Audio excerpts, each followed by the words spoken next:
आज है 28 जनवरी और हम शुरू करते हैं आज के करंट अफेयर्स। पहला है इंडस वाटर ट्रीटी, जो इंडिया और पाकिस्तान के बीच में 1960 में साइन की गई थी और ये इसको ब्रोकर किया था वर्ल्ड बैंक ने। इसमें जो इंडस नदी है और उसके जो ट्रिब्यूटरीज हैं उनके शेयर फिक्स किए गए थे कि कौन किस नदी का पानी इस्तेमाल कर सकता है। तो जो ईस्टर्न रिवर्स थी, ब्यास, रावी, सतलज, ये इंडिया को दी गई। इस पे ये इसका इस्तेमाल कर सकता था पूरी तरह। और जो वेस्टर्न नदियाँ थी, इंडस, चेनाब, झेलम, ये पाकिस्तान को दी गई, उस पर इनका कंट्रोल है। वेस्टर्न रिवर्स मतलब इंडस, चेनाब, झेलम जो इंडिया से होकर बहती थी, इस पर भी इंडिया के कुछ अधिकार हैं पर बहुत लिमिटेड हैं। ठीक है, लिमिटेड यूज़ वो उसके वाटर का कर सकते हैं। फिर है टीयर 1 बॉन्ड्स। ये बैंक्स इशू करते हैं जब उनको अपने बेसल नॉर्म के अंदर में जो कोर या टीयर 1 कैपिटल की रिक्वायरमेंट को मीट करना होता है, तब ये इशू करते हैं। और ये सबऑर्डिनेट बॉन्ड्स होते हैं एक्सेप्ट कॉमन इक्विटी, सबसे लोएस्ट कॉमन इक्विटी है उसके ऊपर ये सारे बॉन्ड्स आते हैं। ठीक है, और इसका जो रिटर्न होता है काफ़ी हाई होता है, लेकिन इसमें रिस्क भी हाई होता है। ठीक है, और ये जो है अनसिक्योर्ड बॉन्ड्स होते हैं और ये इसमें कॉल ऑप्शन भी होता है कि मतलब बैंक जब चाहे इसको वापस खरीद सकता है इन्वेस्टर से। ठीक है, इसमें भी रेगुलर इंटरेस्ट मिलता है। फिर है national centre for polar and oceanic research. ये मिनिस्ट्री ऑफ अर्थ साइंसेज के अंडर में आता है और ये 1998 में इस्टेब्लिश किया गया था।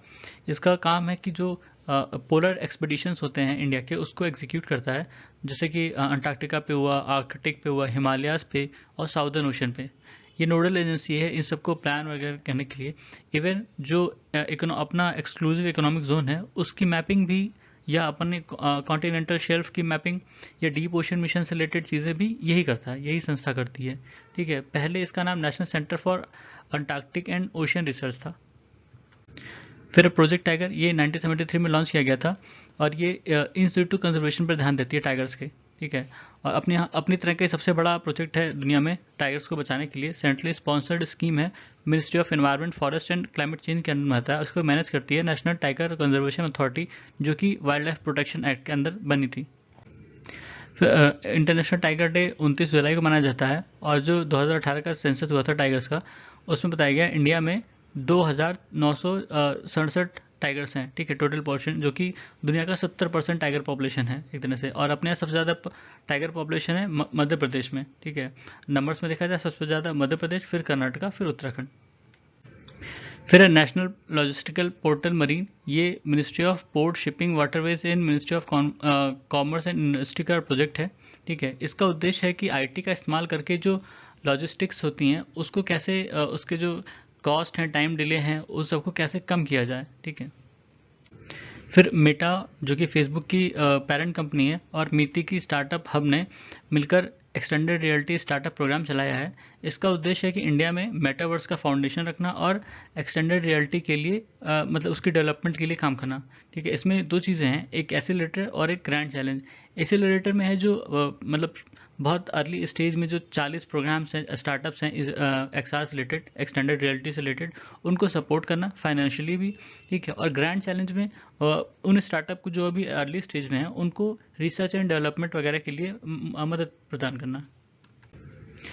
फिर है टेक्निकल टेक्सटाइल्स। ये वो टेक्सटाइल्स होते हैं जो अपनी फंक्शनैलिटी के लिए बनाए जाते हैं, जिनका इस्तेमाल किसी एक पर्पस में होता है, किसी एक खास जगह पर होता है। ठीक है, ये अपने एस्थेटिक्स के लिए नहीं बनाए जाते हैं। तो अपने यहाँ ऐसे 12 ग्रुप्स आइडेंटिफाई किए गए जिसके तहत ये बनाए जाते हैं, और इसीलिए अपने यहाँ national technical textile mission launch किया गया था कि ये जो टेक्निकल टेक्सटाइल्स हैं इसका प्रोडक्शन बढ़ाया जाए इंडिया में और इनका एक्सपोर्ट भी बढ़ाया जाए इंडिया से। फिर है पालसास कैट। ये रेयर है, बहुत कम देखी जाती है, शाई होती है, माउंटेन रीजन में देखी जाती है, अभी रिसेंटली माउंट एवरेस्ट रीजन में देखी गई है।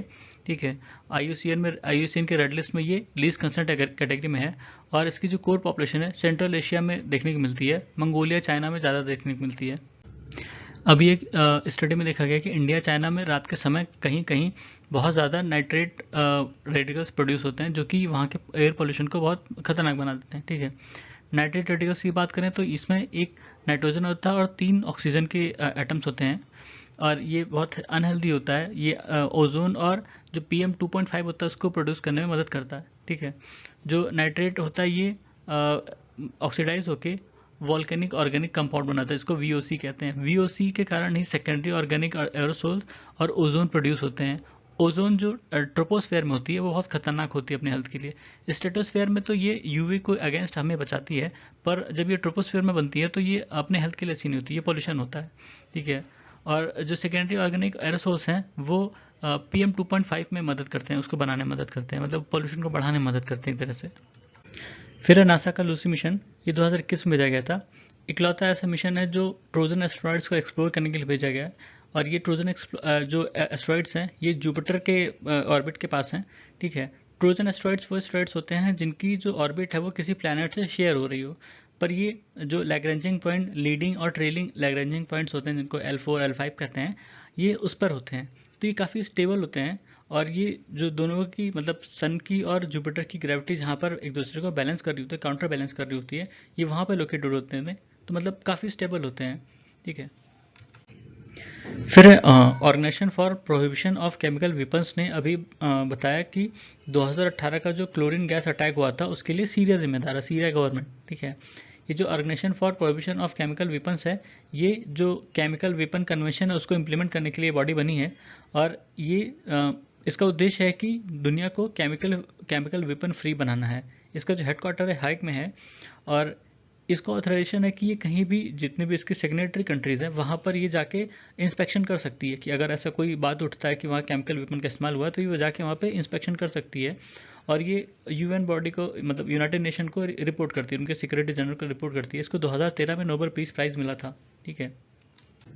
फिर एक केमिकल वेपन कन्वेंशन, ये 1993 में साइन हुआ था और 1997 में फोर्स में आया था। इसमें 193 स्टेट पार्टीज है जिन्होंने इसको साइन किया है। ये मल्टीलेटरल ट्रीटी है और ये जो केमिकल वेपन्स उनको बैन करती है और अगर किसी के पास है तो उसके डिस्ट्रक्शन का इसमें आदेश है, ठीक है। और ये जितने भी सिग्नेटरीज हैं उनको कहती है कि वो राइटिंग में डिक्लेयर करें कि उनके पास अगर ऐसा कोई वेपन है तो वो बताएं, और उनके पास अगर कोई केमिकल वेपन प्रोडक्शन की फैसिलिटीज़ है उसके बारे में बताएं। और जो भी उनके यहाँ केमिकल इंडस्ट्रीज़ हैं इस चीज़ से रिलेवेंट जो भी मेंशन है इस ट्रीटी में उसको भी बताएं। और अगर कोई ऐसी इंफॉर्मेशन, वेपन रिलेटेड इन्फॉर्मेशन है तो उसको भी डिक्लेयर करें, ठीक है। तो ये था आज के हमारे करंट अफेयर्स। सुनने के लिए धन्यवाद।